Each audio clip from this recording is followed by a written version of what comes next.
conversations du week-end. Aujourd'hui, conversation animée par Guillaume de Prémard.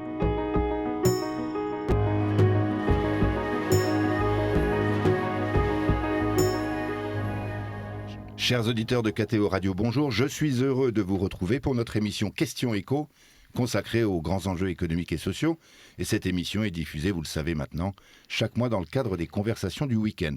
Alors aujourd'hui, je vous emmène en voyage. Alors non pas au bout de la Terre, mais à 4500 km tout de même, dans un pays de 29 743 km², soit à peu près la superficie de notre Bretagne. Un pays de 3 millions d'habitants auquel il faut ajouter les 9 millions qui vivent à l'extérieur. Alors je vous laisse deviner quel est ce pays. Il est situé en Asie centrale, dans le Petit Caucase, comme on dit. C'est un pays chrétien depuis le début du IVe siècle, l'un des plus anciens pays chrétiens du monde. C'est un pays de montagne. Songez que 90% du territoire se trouve au-dessus de 1000 mètres d'altitude. Un pays sec l'été, froid l'hiver, un pays au patrimoine architectural enchanteur, parsemé de monastères, d'églises et de chapelles. C'est un pays en quelque sorte coincé entre la Géorgie au nord, la Turquie à l'ouest, l'Azerbaïdjan à l'est et l'Iran au sud. Autant dire un pays historiquement confronté, et bien souvent dans la douleur, aux empires, l'Empire ottoman, l'Empire perse, l'Empire russe. Alors certains d'entre vous ont déjà deviné, pour les autres, un indice supplémentaire. Parmi les célèbres Français originaire de ce pays, je peux citer le footballeur Youri Djorkaeff, ou encore Alain Manoukian, et bien sûr le grand Charles Aznavour, né Charles Aznavourian. Vous l'aurez compris, nous allons parler de l'Arménie, de la République d'Arménie et des défis économiques qui se posent aujourd'hui à ce pays frère, et je n'hésite pas à le qualifier de pays frère. Et pour cela, j'ai le plaisir de recevoir deux invités dans ce studio de KTO Radio, Tigran Yegavian. Bonjour Tigran Yegavian. Bonjour. Vous êtes journaliste, essayiste, grand spécialiste de l'Arménie. Je vais vous présenter dans un instant. Et Jean-Christophe Buisson, grand reporter au Figaro, directeur adjoint de la rédaction du Figaro Magazine. Bonjour Jean-Christophe Buisson. Bonjour. Alors, Tigran Yegavian, je vous présente rapidement. Vous avez 41 ans, si mes renseignements sont exacts.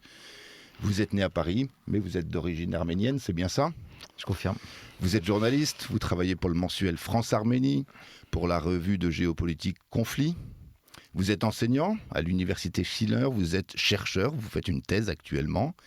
Vous avez une formation de Sciences Po, comme on dit, de Langso, les langues orientales. Et vous avez fait aussi une école d'ingénieur du numérique. Et vous êtes un auteur de plusieurs livres, et notamment Géopolitique de l'Arménie. C'était en 2022 aux éditions Bibliomonde. Et Escales arméniennes, et là c'est une nouveauté, apparaître le 7 octobre prochain, 2025, aux éditions Éric Bonnier. Tout cela est-il bien exact ? Oui, absolument. Je suis chercheur à l'Institut chrétien d'Orient, qui est une remarquable université en ligne qui existe depuis 5 ans. D'accord. Alors Jean-Christophe Buisson, vous avez 57 ans, donc quelques années de plus que Tigran Yegavian, mais quelques années de moins que moi. Par accident. Au moins une année de moins que moi. Félicitations. Je suis le doyen sur ce plateau. Vous êtes directeur adjoint de la rédaction du Figaro Magazine, je l'ai déjà dit, et vous avez été grand reporter, comme vous avez roulé votre bosse, comme on dit, notamment dans les zones de tension ou de conflit, Albanie, Serbie, Kosovo, au Karabakh ou Artsakh. Et vous êtes un spécialiste des Balkans, de l'Arménie, du monde slave et de toutes ces régions qui sont entre l'Europe et l'Asie en quelque sorte. À l'Est toutes. Voilà. Et vous êtes un auteur prolifique. Alors je vais pas citer tous vos livres, sinon 55 minutes, on n'y arriverait pas. Le octobre 2024, c'était 1945 chez Perrin, tout simplement 1945. C'est un livre qui parle de cette année décisive pour l'histoire du monde, après la défaite de l'Allemagne et la victoire des Alliés en 1945. Et vous avez également un livre à paraître, alors c'est le 16 octobre, ça sera 9 jours après celui de Tigran Yegavian, et chez Perrin, parce que vous faites tout chez Perrin, remarquez c'est un bon éditeur, Beaucoup vous avez raison. Ouais, beaucoup chez Perrin, oui. C'est un livre intitulé « Les guerres civiles de la Renaissance à nos jours », et donc c'est un ouvrage collectif que vous co-dirigez avec l'excellent Jean Sevilla. Et oui, vous avez une distinction, vous avez la médaille de la reconnaissance de la République d'Arménie, remise en 2022. Donc, c'est un ami de l'Arménie qui est là, ce sont deux amis de l'Arménie qui sont là, et nous allons parler de ce pays, de son économie bien sûr, parce que c'est une émission économique, mais quand on parle d'un pays comme l'Arménie, il faut aussi parler d'un contexte historique, géopolitique, etc. Un petit état des lieux.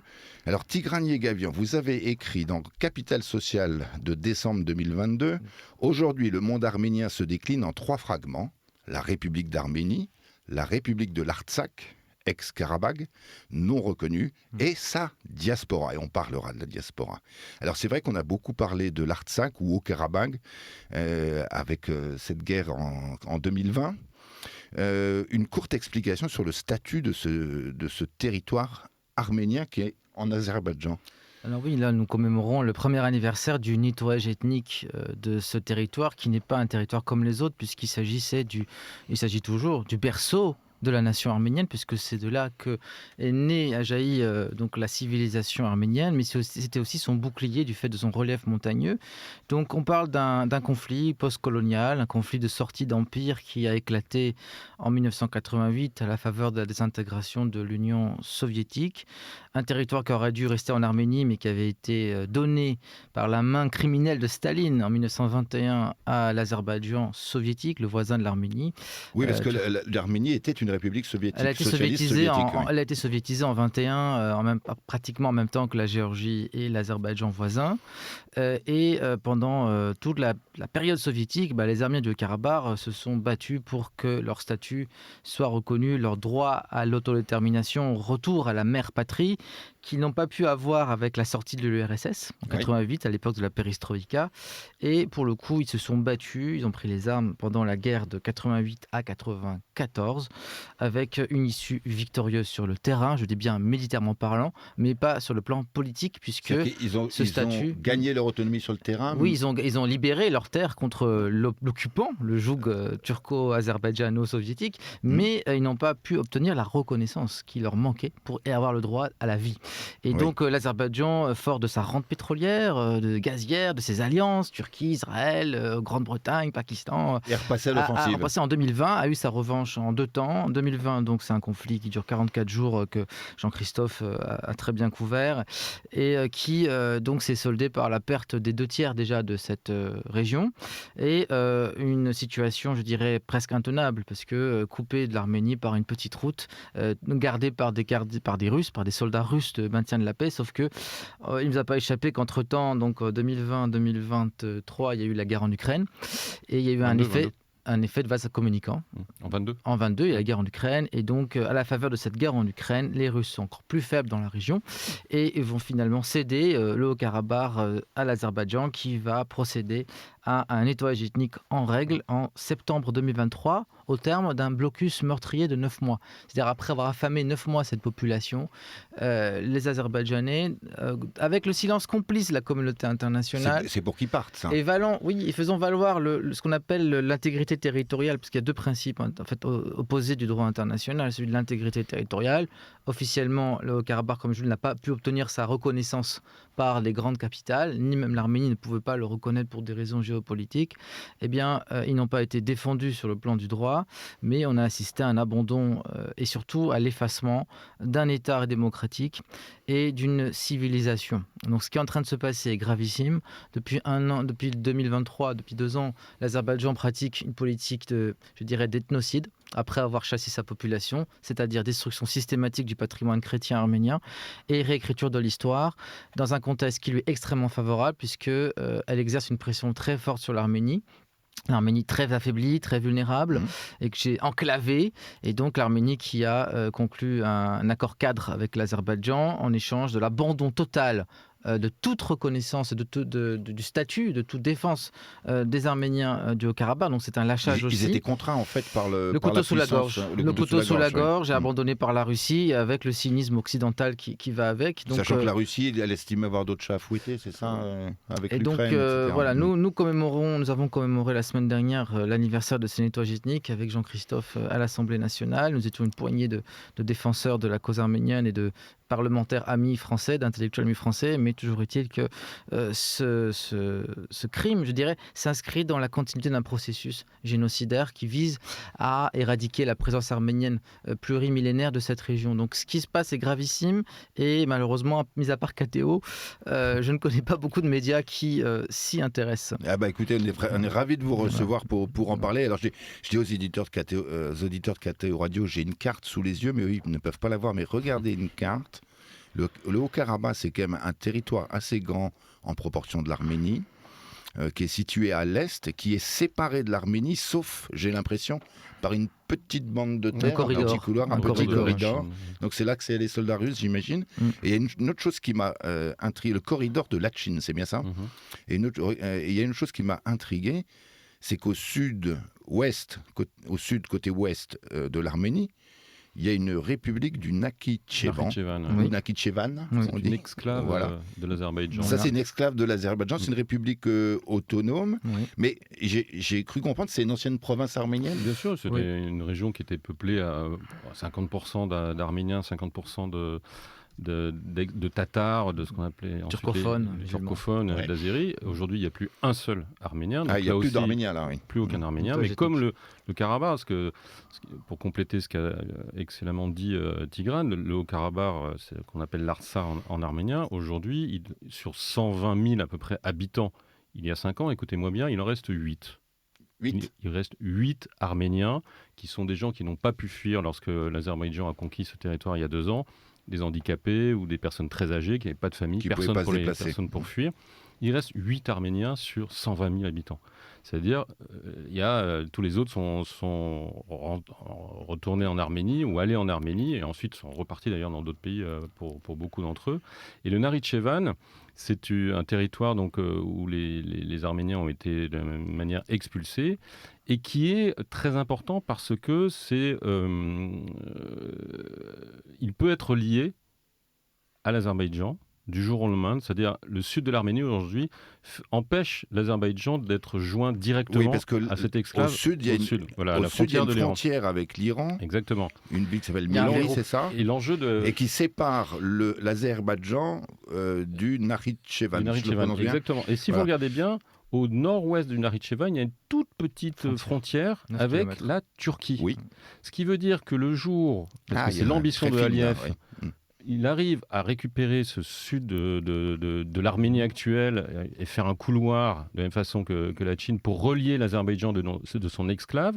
Vous avez un couloir qui partira d'Istanbul pour aller jusqu'au Xinjiang, chez les Ouïghours, qui sont turcophones, intégralement. C'est-à-dire qu'il y aura un couloir turcophone. C'est le grand projet à la fois de Erdogan, de Aliyev, de tous les turcophones. Donc ça, c'est un projet de l'Azerbaïdjan et de la Turquie, notamment. On va pouvoir faire passer du gaz et toutes sortes de choses ici. Le seul pays qui empêche ce couloir continu, cette jonction, c'est l'Arménie. L'Arménie gêne. Le sud, voilà, c'est 40 km de largeur. Et c'est un enjeu très important. Et Aliyev, après avoir conquis l'Artsakh, c'est situé le président dictateur de l'Azerbaïdjan. Son objectif, évidemment, qu'il habille d'une ambition impérialiste, qui est la même pour l'Artsakh, en disant c'est une région qui en fait est azerbaïdjanaise, c'est-à-dire le sud actuel de l'Arménie, qu'on appelle le Syunik, qui est encore plus montagneux, est revendiqué par l'Azerbaïdjan au nom du Zangezur occidental. L'Azerbaïdjan occidental. Ce qui lui permettrait, ou l'Azerbaïdjan occidental, ce qui lui permettrait, en conquérant cette partie, de faire cette jonction entre le Nakhichevan, donc la Turquie, et l'Azerbaïdjan. Et si je lis bien la carte, si cela se produit, si ce projet arrive à son terme, il n'y aura plus de frontière entre l'Iran et l'Arménie. Donc j'imagine que même sur le plan économique, au-delà de ça, c'est la fin de l'État arménien comme État viable. C'est-à-dire que le processus de l'Azerbaïdjan, c'est une guerre hybride, c'est une guerre d'anéantissement progressif au nom d'une stratégie qu'on appelle la stratégie du salami. C'est-à-dire je prends des petits morceaux d'Arménie. Depuis 2022, l'Azerbaïdjan occupe à peu près 250 km² de territoire souverain de la République d'Arménie. L'Arménie est isolée, je l'ai rappelé, les Russes l'ont lâchée. Les Occidentaux tardent à la secourir. Quand ils la secourent, c'est plus pour envoyer de l'aide humanitaire ou des observateurs civils des armées. Donc il y a un sentiment d'abandon, il y a un nationalisme turco-azerbaïdjanais qui progresse et qui paye parce que l'impunité est de mise. L'impunité face aux crimes commis par le passé.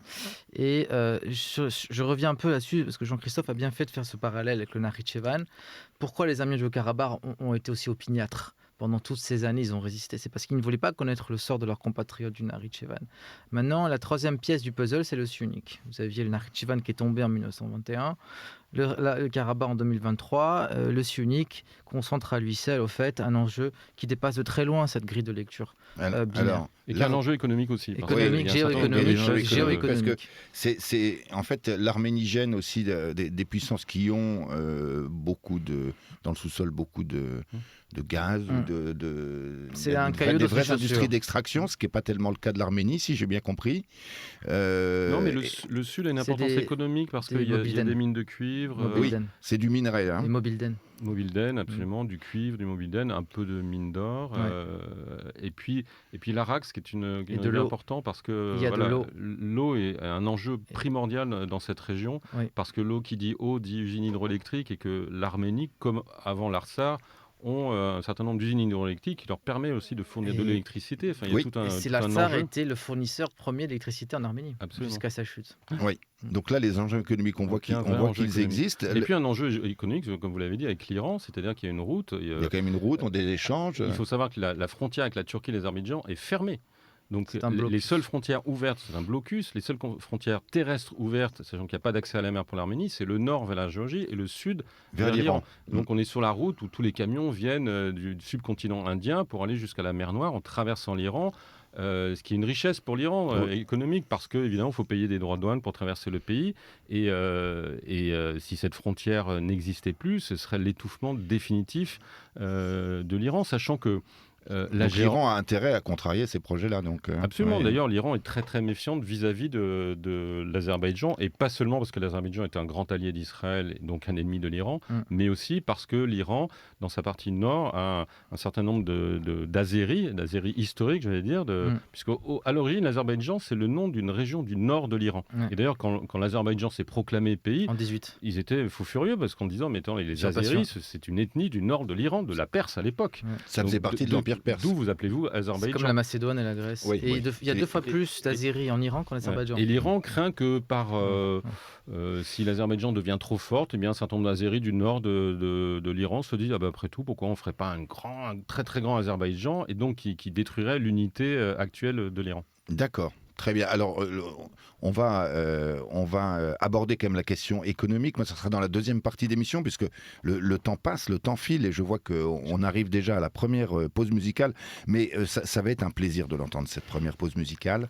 Le violoncelliste Sevak Avanesian, qui joue un compositeur qui s'appelle Komitas, au violoncelle. Mais quel est le contexte de cet enregistrement que vous avez choisi, Tigrane Gavian ? Alors, il s'agit d'une pièce de violoncelle qui a été jouée dans les cathédrales Saint-Sauveur de Chouchi, la capitale spirituelle de l'Artsar. Bombardée, son dôme avait été endommagé par des bombardements azéris en pleine guerre de 2020. Et donc on a ce violoncelle que Jean-Christophe avait d'ailleurs interviewé, qui est un Arménien de Belgique. Extraordinaire parce qu'il est aussi champion de kickboxing, en même temps que le violoncelliste. Il joue mieux l'avoir comme ami que comme ennemi, si je comprends bien. Il joue Komitas dans les ruines de sa cathédrale. Komitas, qui est cet immense compositeur qui incarne un peu la métaphore du génocide, puisque c'est un survivant du génocide qui a progressivement glissé dans la folie et qui est mort à Villejuif, pas très loin d'ici d'ailleurs, dans les années 20. Oui.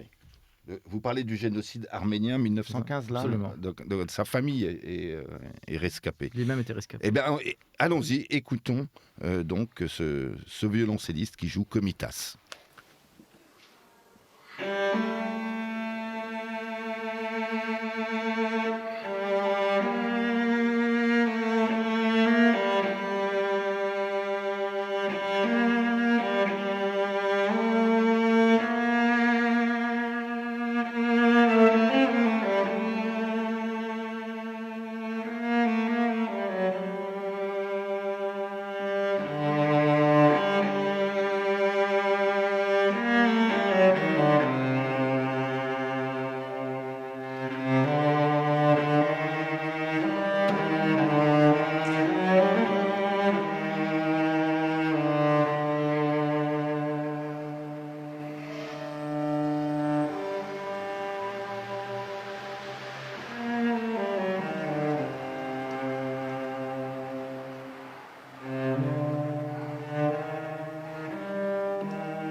De retour sur KTO Radio pour l'émission Question Écho dans le cadre des conversations du week-end.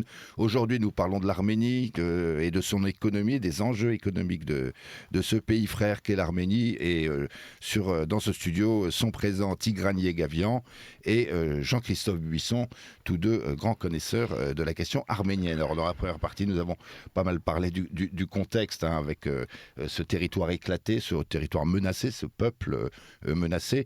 Là, on va parler un peu plus de la structure de l'économie arménienne. Vous avez dressé un constat qui est sur la situation actuelle de l'Arménie qui est alarmant quand même, la situation politique et géopolitique. Si on regarde les indices globalement de l'économie arménienne, son PIB, 26 milliards de dollars, un PIB par habitant 8500 dollars, une croissance correcte, plus 5,9% en 2024, un salaire mensuel brut moyen à 734 dollars, donc c'est pas... et un bon indice de développement humain, un niveau d'endettement correct, voilà, les finances publiques, bon, officiellement il est à peu près de... Il explose, ouais, puisqu'il était à 48% du PIB en 2024, et là il passerait à 53,5% selon le gouvernement en 2025. Et c'est passionnant parce que c'est mon sujet de thèse vraiment, c'est que je trouve qu'il y a de moins en moins une juxtaposition entre l'État et la nation. C'est-à-dire qu'il y a l'État arménien, puis il y a la nation arménienne, et l'État gouverné par cette nouvelle génération qui entend faire des affaires et sacrifier donc les fondamentaux, eh bien, s'éloigne de plus en plus de cette nation, de son histoire, de ses symboles, de ses iconographies. Et donc de son église, parce que c'est souvent l'église qui a fait la nation arménienne. Et une église-nation, pour reprendre la formule de Jean-Pierre Mahé, l'historien. L'église nationale arménienne, donc c'est un pays qui est à 98% chrétien. Ce sont des chrétiens orthodoxes, c'est une église nationale orthodoxe, c'est quoi? Apostolique. Chrétiens d'Orient. Deux apôtres qui sont venus Thaddée et Barthélemy. l'Arménie. D'où le mot apostolique. Parce qu'elle a été directement évangélisée par des apôtres du Christ. Par les apôtres. Donc la date à retenir, c'est 301, la date de la conversion, le baptême, l'Arménie. Et puis 451, le concile de Chalcédoine, absolument, de l'église romano-byzantine, si on peut dire, pour avoir sa propre autonomie. Et en l'absence de souveraineté politique, puisque l'Arménie n'a pas de son indépendance au 5e siècle, c'est l'Église qui a joué le rôle de substitut de l'État. D'où son importance primordiale, même si vous n'êtes pas croyant, parce qu'en Arménie, c'est l'identité, la mémoire, la culture. Oui, mais alors, je dirais les Arméniens d'Arménie sont très païens, quoi. Je dirais, la pastorale elle est inexistante, donc c'est un christianisme de culture, de symbole, mais l'attachement à l'Église comme institution nationale, il demeure inébranlable. Quand même les sectes pulluleraient, mais ça reste quand même une référence majeure. C'est souvent le cas dans ces nations qui ont été en face des grands empires qu'on a cités, les Ottomans, les Russes. Aux Zoroastriens, ça s'est passé il y a eu une bataille célèbre qui a permis aux Arméniens de ne pas être zoroastriens comme les Perses. Comme l'étaient les Perses avant d'être musulmans. Mais on en a regardé quelques coutumes. Alors le tourisme, on va dire deux mots du tourisme, parce que c'est un pays magnifique, j'ai dit en introduction, un patrimoine absolument extraordinaire. Si vous regardez des photos de l'Arménie, consultez un album, regardez des images. C'est absolument enchanteur, c'est extraordinaire. Alors, le tourisme, il y a quand même du tourisme. Il y a plusieurs tourismes. Il y a le tourisme culture. Oui, la guerre à Yerevan, vous la sentez pas. C'est Disneyland. Non, en fait, il y a un tourisme maintenant qui se développe de façon assez remarquable du fait de la qualité de ses services. Les services sont excellents. Donc, il faut au moins passer une semaine en Arménie pour ceux qui sont amateurs de tourisme biblique, c'est-à-dire les monastères, mais aussi ceux qui aiment le vin. L'Arménie, c'est la terre d'origine. Avec la Géorgie, se dispute justement l'origine du vin, mais les domaines arméniens montent en puissance et en gamme. Et c'est absolument remarquable donc pour les Français de découvrir à tel point, à 4500 km de la France, vous avez un peuple francophile. Francophone, l'Arménie fait partie de la francophonie, donc à peu près 200 000 locuteurs de français, mais extrêmement francophiles. Et le français est devenant la troisième langue enseignée à l'école. Un tourisme, je dirais, qui de plus en plus, pas encore de masse, mais c'est un tourisme biblique, un tourisme de sentier, de randonnée, et un tourisme mémoriel pour la diaspora qui va en Arménie pour se faire baptiser, pour se donc marier. Là, il y a toutes les infrastructures qu'il faut pour accueillir des touristes en Arménie. Et pour vous revenir sur le vin, il y a beaucoup de vignerons maintenant, y compris bourguignons, qui viennent en Arménie. Pourquoi ? Parce que l'Arménie a des cépages qui ont été épargnés, puisque l'avantage d'avoir été enclavé, c'est qu'ils n'ont pas attrapé des maladies comme le phylloxéra venant d'ailleurs. Donc il y a des cépages originels. Donc les vignerons français viennent les voir en disant mais c'est merveilleux. Surtout n'allez pas faire comme les Américains, greffer du cabernet ou je ne sais quoi. Travaillez votre... Et donc ils demandent à des vignerons français de les aider. Le drame de l'Arménie, qui ne concerne pas que le vin, c'est que sous l'époque soviétique, on avait décidé que l'Arménie allait faire du cognac et la Géorgie du vin. Ouais. Donc artificiellement, donc ils font du cognac arménien qui est très bien, d'ailleurs, qui a le droit de s'appeler cognac. D'ailleurs, ça a été racheté par Pernod Ricard il y a quelques années. Ouais. Mais le vin, il y a une tradition. Vous savez, ils font ça dans des jarres qui sont enterrés comme il y a 2000-2500 ans. Donc il y a toute une économie du vin qui ne demande qu'à se redévelopper et qui a été handicapée pendant un demi-siècle en raison de la folie soviétique qui allait par exemple jusqu'au lac Sevan, qui est ce formidable lac à plus de 1000 mètres d'altitude, qui est vraiment le poumon aussi économique, vital et économique de l'Arménie. Eh bien, on avait décidé que ce lac allait être vidé pour servir, vous savez, comme la mer d'Aral, aux cultures de coton d'Asie centrale. Donc à un moment donné, toute l'eau du lac Sevan partait pour aller arroser des champs de coton à 3000 km. Ouais, ça, c'était la planification soviétique. Il n'y avait plus de poissons, exactement. Ouais. Il n'y avait plus de poissons, il n'y avait plus rien. Donc l'Arménie, ça devait fournir de l'eau et produire du cognac. Ils gardent leur vin. Donc, alors, ils sont en train de le premiumiser, comme on dit dans la profession. Exactement. Donc la premiumisation du vin est le seul débouché aujourd'hui d'ailleurs. Mais là où la France est attendue, je rebondis à ce que dit Jean-Christophe, c'est sur la formation. Donc au métier, donc l'agriculture. Et on a un partenariat franco-arménien qui commence à prendre forme depuis la guerre grâce à ce que le Quai d'Orsay a mis en place. Je veux dire, vraiment une feuille de route. Nous avons des entreprises comme Vinci qui construisent des infrastructures extrêmement importantes pour les retenues d'eau, pour les réservoirs, pour la modernisation des réservoirs d'eau, parce que l'Arménie c'est un château d'eau certes, mais l'eau est complètement gaspillée du fait de la vétusté de ces infrastructures. Donc beaucoup d'eau se perdent. Et encore une fois, c'est une guerre pour l'eau aussi que l'Azerbaïdjan a menée dans le Haut-Karabakh. Il est vital que l'Arménie modernise ses infrastructures. Et à côté de ça, il y a tout le volet formation, c'est-à-dire l'agriculture contemporaine. Et pour ça, on a besoin vraiment d'encourager les initiatives de coopération délocalisée entre les collectivités françaises et les collectivités arméniennes. On a des acteurs institutionnels qui sont engagés, comme le Fonds arménien de France, et leurs amis français qui les aident. Donc le point fort de la coopération franco-arménienne, c'est pas tant le militaire, même si la France aide heureusement et tardivement l'Arménie, c'est pas tant Aznavour, la culture, la diaspora, c'est la coopération décentralisée. Et beaucoup de collectivités territoriales et locales s'y sont mis. Il y a des partenaires avec la région Rhône-Alpes, Auvergne par exemple, ou Provence-Alpes-Côte d'Azur, qui sont réels, avec des mairies qui travaillent, qui sont jumelées. Et c'est pas juste du jumelage avec les enfants qui viennent échanger à l'école. C'est vraiment des projets économiques réels.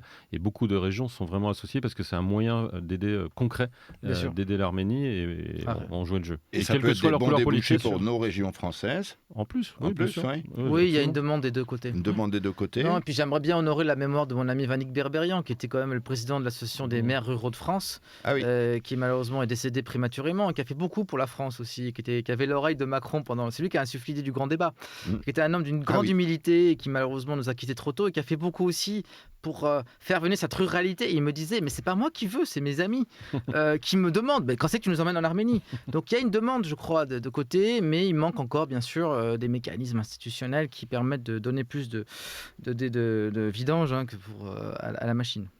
Alors, on va faire la deuxième pause musicale. Je crois que le moment est venu. Et c'est vous encore qui avez choisi, mais c'est normal puisque je vous l'ai demandé, le titre. Et là, vous avez choisi un homonyme qui s'appelle Tigran. Tigran, pardon. Amassian, grand musicien de jazz. Absolument. Living Paris. Alors le titre est anglais. Il a composé à Paris, à Roissy, Charles de Gaulle, je crois. Allez, on y va pour 3 minutes. Magnifique. 3 minutes, Living Paris.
êtes sur KTO Radio et vous écoutez actuellement Question Écho, une émission diffusée le samedi dans le cadre des conversations du week-end. Aujourd'hui, nous parlons de l'Arménie et de son économie et des grands défis de l'Arménie avec Tigran Yegavian, journaliste, enseignant, chercheur et spécialiste de l'Arménie, et un autre spécialiste de l'Arménie, Jean-Christophe Buisson, directeur adjoint de la rédaction du Figaro Magazine et grand reporter dans l'âme.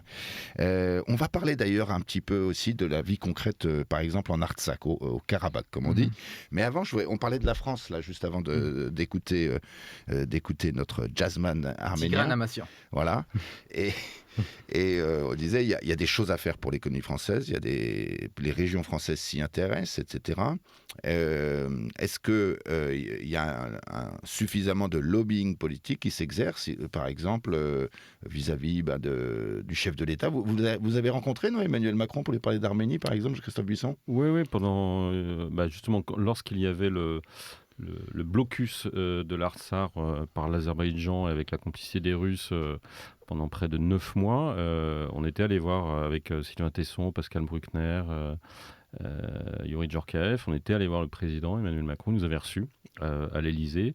On a essayé de lui expliquer qu'il fallait que lui fasse quelque chose parce que ce n'était pas les Américains qui allaient le faire, ce n'était pas les Allemands, sûrement pas.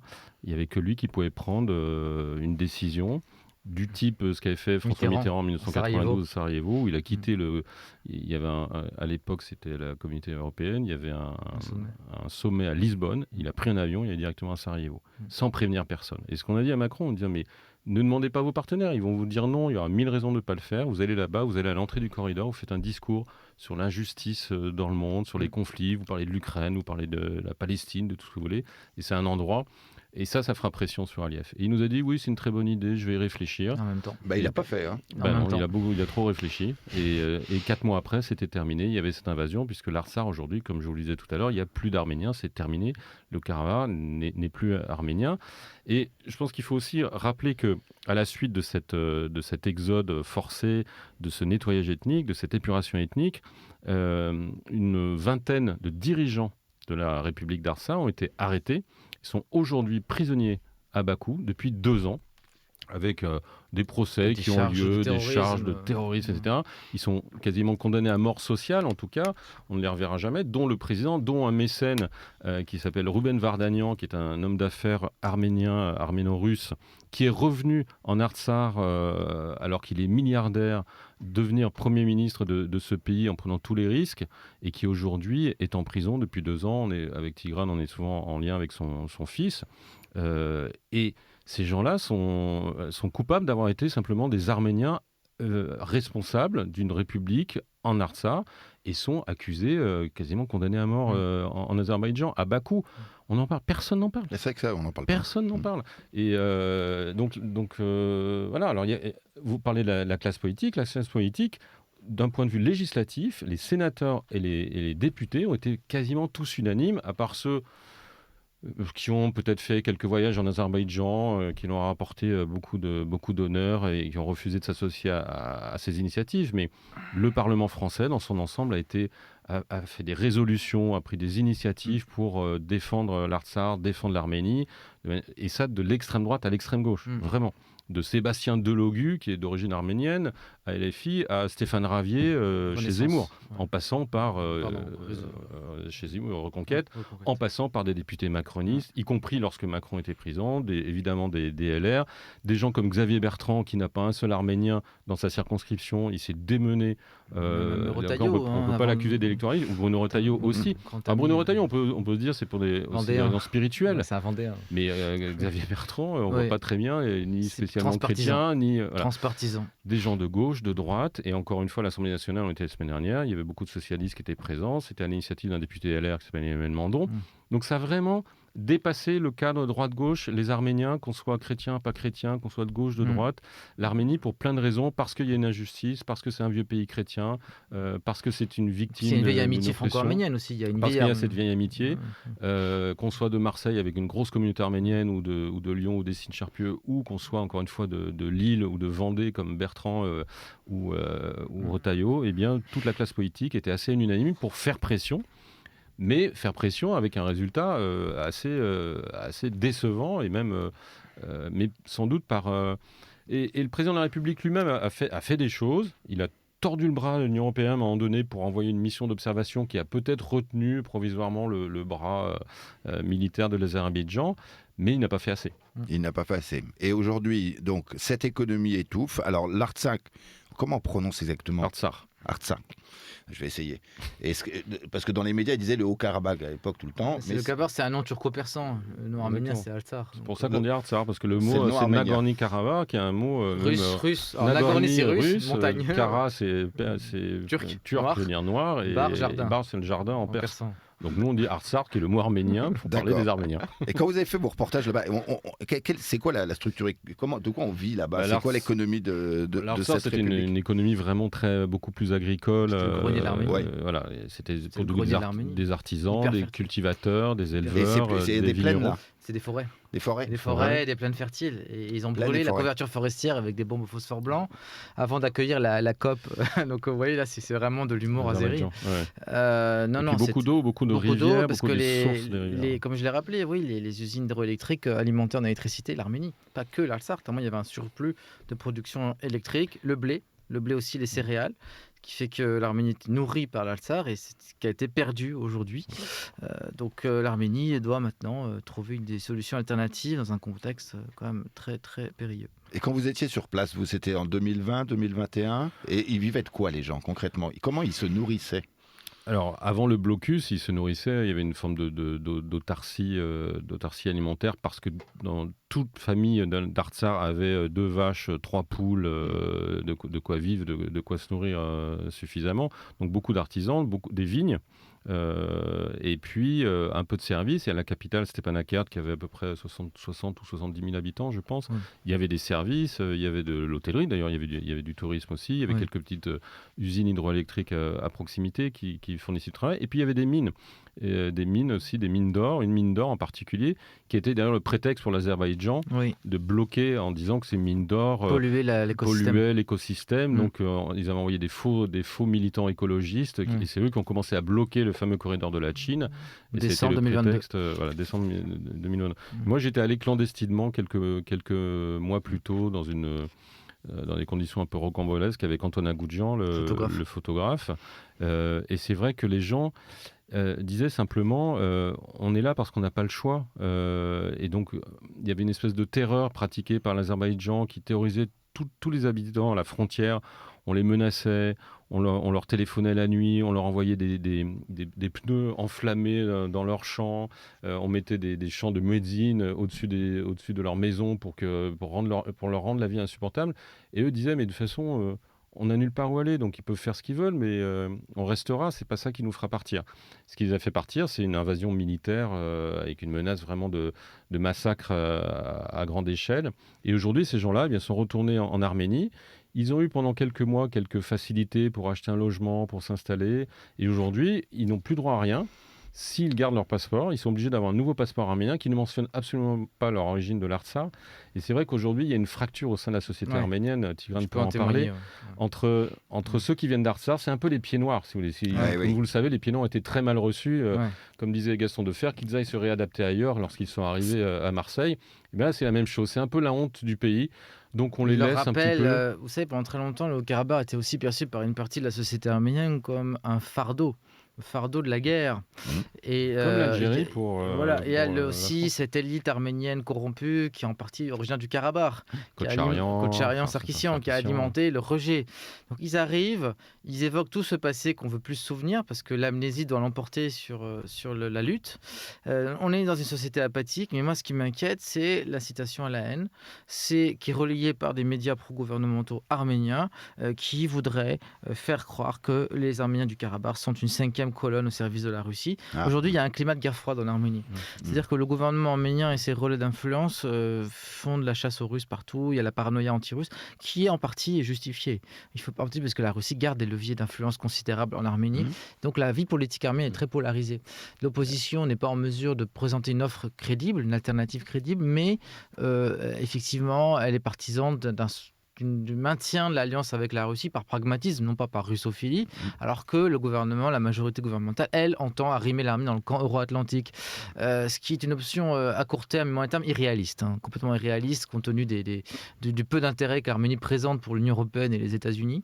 Mais certains y croient. Alors moi, ce qui me fait peur, c'est un peu cette prophétie autoréalisatrice, quoi. Donc on voit des Russes partout. Et finalement, à force de vous dire vous êtes russe, vous devenez russophile. Quand vous voyez que Trump, lorsqu'il parle de ce conflit qu'il aurait réglé, explique que c'est l'Albanie, il confond l'Albanie avec l'Arménie, ça donne une idée de l'intérêt que les Américains ont pour c'était il y a quelques la région. jours. Donc, en fait, le seul pays qui s'intéresse vraiment à l'Arménie, c'est la France. Ouais.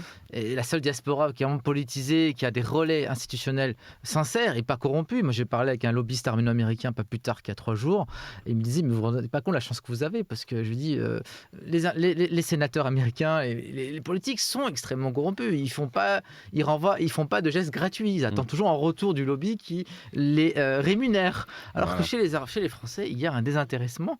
Je dirais même plus que beaucoup d'hommes politiques français sont plus arméniens que les Arméniens.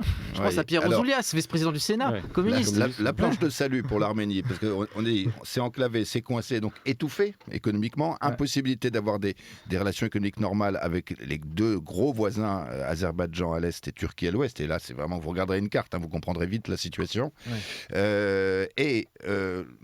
L'Union européenne, la France, on a dit, il faut investir là-bas, donc il faut que nos chefs d'entreprise, si vous nous écoutez, allez investir là-bas ou prenez contact et voyez ce qu'il y a à faire. Mais il y a aussi vers l'Asie, puisqu'on est quand même sur le continent asiatique, pour sortir de cet enclavement avec cette dépendance russe excessive. Est-ce que l'Inde, la Chine peuvent représenter une planche de salut ? L'Arménie représente une étape sur l'axe Paris-New Delhi. Oui. Parce qu'il y a une complémentarité parfaite. Il y a une entente, je ne dirais pas une alliance, mot galvaudé, mais un partenariat, une entente, une convergence totale de vues entre les 3 capitales, Paris, Erevan et New Delhi, et une complémentarité, une grosse communauté indienne en Arménie, et l'Arménie est devenue par défaut le premier client d'armement de l'Inde, puisqu'elle ne peut plus acheter les armes que la Russie ne lui vend plus, depuis la guerre d'Ukraine. Donc moi je pense qu'il faut que l'Arménie prenne conscience qu'elle appartient à l'Eurasie. Elle n'appartient pas à l'Europe, elle est de culture européenne, certes. Elle est chrétienne, certes. Mais elle appartient à la sphère politique et économique eurasiatique, voire asiatique.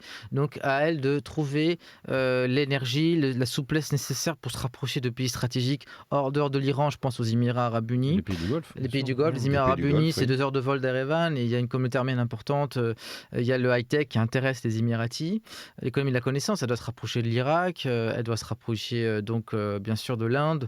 Avec un ennemi commun qui est le Pakistan, qui est, je rappelle, qui vient de reconnaître. Non, il vient de le reconnaître. J'allais dire, le seul pays au monde à ne pas reconnaître même l'Arménie. Il vient de le reconnaître il y a quelques semaines. Il était obligé, mais bon, ça n'a pas empêché de voter contre l'Arménie le lendemain. Mais non, moi je vois qu'il faut vraiment raison garder. L'Arménie, il faut faire la multipolarité. Il faut s'inspirer des Indiens et les Azeris, ça ils l'ont bien compris, c'est-à-dire la diplomatie, ce qu'on appelle multivectorielle. L'Arménie n'a pas les moyens d'être neutre comme la Suisse, parce qu'elle n'a pas d'armée digne de ce nom. C'est une armée très vétuste post-soviétique. Et si la France peut aider l'Arménie, c'était bien sûr en envoyant de l'armement, mais l'armament, c'est des jouets, si vous ne savez pas vous en servir, mais c'est en aidant l'armée arménienne à se régénérer, à avoir sa propre doctrine de défense. Et c'est là que je crois que la France est très attendue. Oui, davantage que formation, sur le plan économique. C'est complémentaire. Et puis, intellectuellement parlant, la France est attendue aussi pour former une nouvelle élite. Vous savez, l'Arménie, c'est le pays qui abrite la seule université française d'Eurasie, de toute l'Eurasie. Il faut quand même préciser que c'est pas seulement d'ex-Union soviétique, toute l'Eurasie. Un niveau d'éducation, d'alphabétisation, de niveau d'études qui est énorme. Oui, mais en sciences humaines, ça laisse encore un peu à désirer. Alors, pour ce qui est des sciences dures, c'est très fort. Mais les sciences humaines, ça veut dire quoi ? Ça veut dire oui, mais les sciences humaines, j'entends la capacité du retour critique sur soi. C'est quelque chose qui manque. Et la France, elle a cette politique, mais parce que comme tous les pays ex-soviétiques, la science politique pendant 50 ans, ça a été le Parti communiste. Oui. Donc les Sciences Po, comme on a en France, il n'y en a pas beaucoup dans les autres pays. D'où l'intérêt que la France puisse apporter aussi son savoir-faire en termes d'esprit critique. Et ils sont demandeurs. Oui. Ils sont très demandeurs. Une ENA arménienne, un Sciences Po arménien, tout cela fait sens. Donc encore une fois, dépasser le stade culturel. Le tourisme, c'est très bien. Aller en Arménie, faire le tourisme, mais aller aussi pour des stages, aller faire des formations. Nous avons une ambassade qui fonctionne très bien, un ambassadeur extrêmement actif, Olivier de Cotigny, une mission militaire, une mission commerciale. Je vois chaque année grossir l'effort de la France, mais pour cela, il faut des rôles institutionnels et il faut faire connaître davantage ce pays. Oui, il faut en parler, il faut le faire connaître. Vous attachez à le faire l'un et l'autre. C'est pour ça que je vous ai fait venir, parce que je dis, on a quand même des personnes qui connaissent puis qui aiment ce pays et qui veulent que ce pays s'en sorte d'une certaine manière, et c'est vraiment notre vœu le plus cher. Cette Arménie, elle est francophile, et nous, on aime beaucoup l'Arménie et sa culture. Alors, s'il peut y avoir des ponts supplémentaires, alors ceux qui ont la possibilité de le faire, qui nous écoutent, n'hésitez pas à le faire. Vous avez écrit Escales arméniennes, c'est ça votre livre qui paraît dans quelques jours? Absolument, oui, c'est un recueil de textes sur la diaspora arménienne, mais ça parle aussi d'Arménie, que j'ai écrit au cours de mes 15 ans de pérégrination.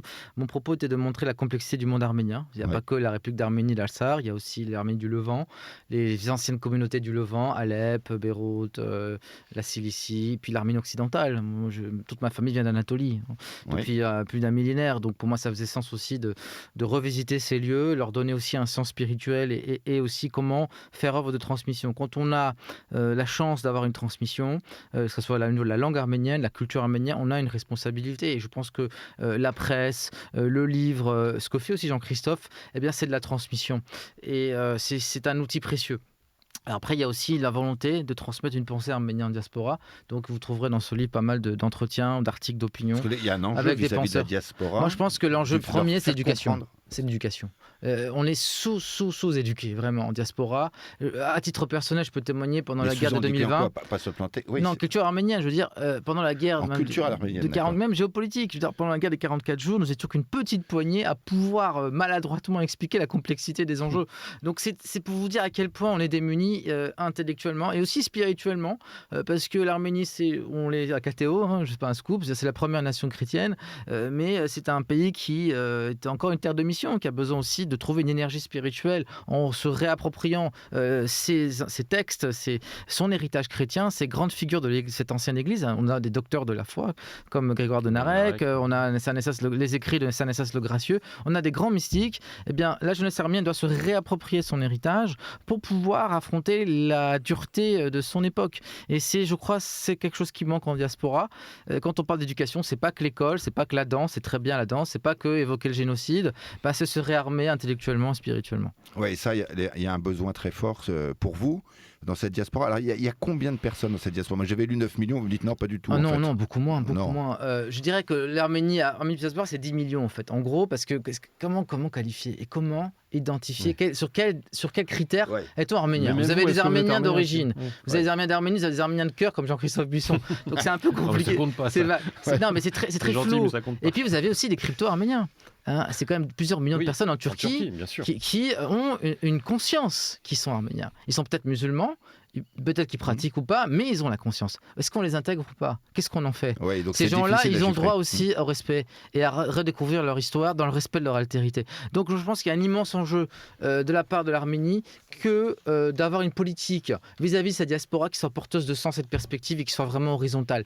Pendant très longtemps, la relation Arménie-diaspora, elle était malsaine parce qu'elle était trop verticale. Dans les deux sens, il y avait de l'arrogance et de l'ignorance.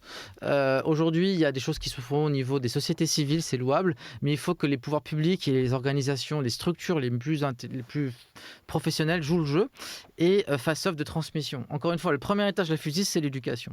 Très bien. Alors, l'émission touche à son terme.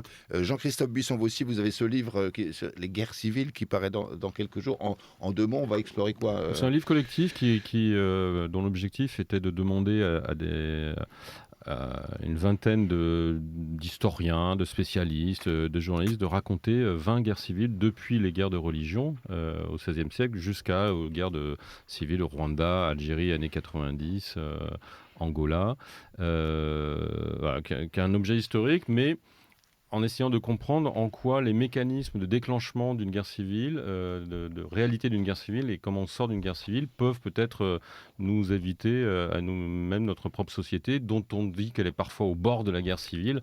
Voilà ce qu'est une guerre civile, voilà comment elle se déclenche, voilà comment elle se déroule, voilà comment elle se termine. Est-ce qu'on a vraiment envie de ça ou est-ce qu'il est encore temps aujourd'hui de faire en sorte qu'on ne bascule pas dans une guerre civile? C'est aussi ça le sens de ce livre. Alors, Jean-Christophe Buisson, Tigran Yegavian, merci infiniment d'avoir participé à cette émission. Et tous nos vœux vous accompagnent, comme on dit, pour vos sorties de vos livres respectifs. J'espère que vous avez passé un bon moment dans le studio de KTO Radio. Excellent. Ouais. Donc, vous reviendrez peut-être. Et chers auditeurs, merci de nous avoir d'avoir écouté. Merci d'avoir écouté toutes ces escales arméniennes, si je puis dire. Merci Thibaut pour la réalisation de l'émission. Nous nous retrouverons pour une prochaine édition de Questions Éco le samedi 8 novembre 2025. Les conversations du week-end. Aujourd'hui, conversation animée par Guillaume de Prémard